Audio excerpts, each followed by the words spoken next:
I am a marine biologist, so I study various aspects of life in the sea.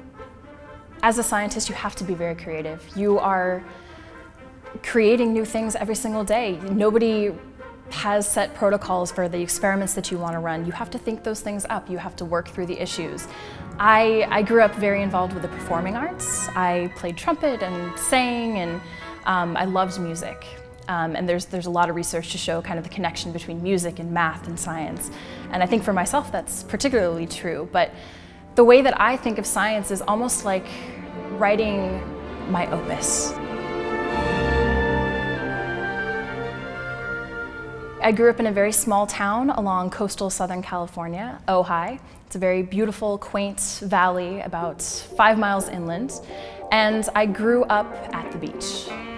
Even from a very, very young age, I was just fascinated with how different life was under the sea. A particular group of coral reef fishes called the Tetradoniforms piqued my interest. If you look at them, you notice that they don't look like other fish. They're very peculiar. At the end of my thesis, I'm hoping to have a good answer as to how these animals eat, kind of the mechanics of how their jaws work to process food.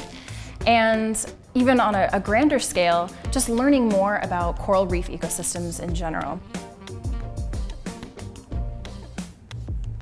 How many different ways can you say thank you to somebody? As I've mentioned in so many different ways, this fellowship has really offered me opportunities, connections, networking, and encouragement in ways that I didn't really realize going into it. And knowing that I have this wonderful group of women that are encouraging of me and supporting of me has been a really, really wonderful opportunity for me.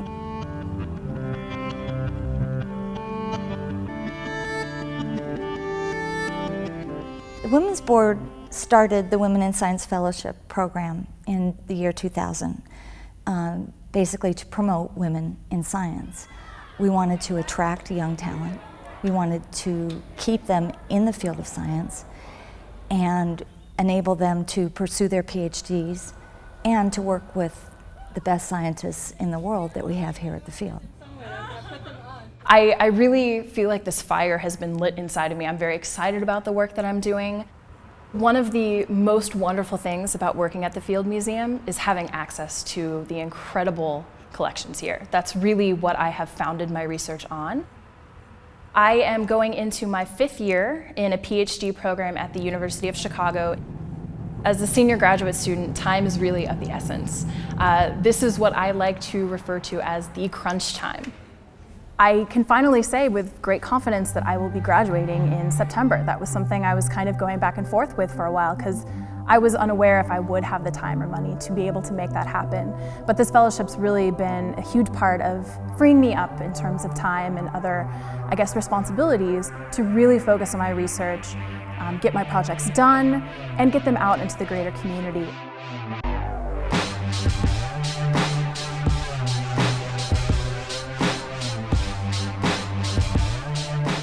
If you come to Chicago and have a chance to work at one of the top natural history museums in the world, it's amazing. And to get support to do that as a woman, that's incredible.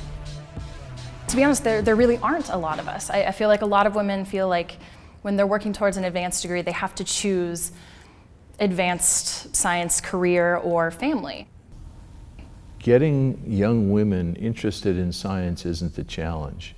It's providing them with the kind of support throughout their careers that allows them to stay in the profession.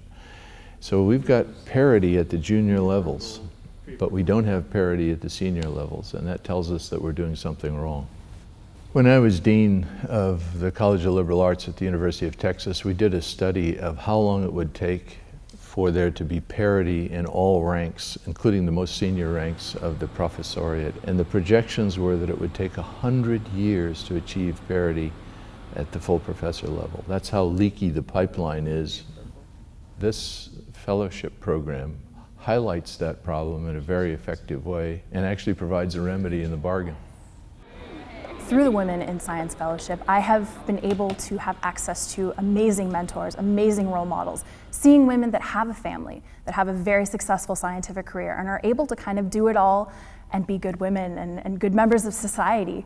That has been really important to me, for me to see at this point in my career, to know that I can do that too. Certainly wherever I go next after I'm done with both this fellowship and my PhD, my next step will involve education and outreach, both to the community level, especially to young people, especially to young women. I grew up thinking, like so many other people, that scientists were middle-aged men in white lab coats with glasses. It is so important to let women know that they can do science and that they have a place in science, and a very important one.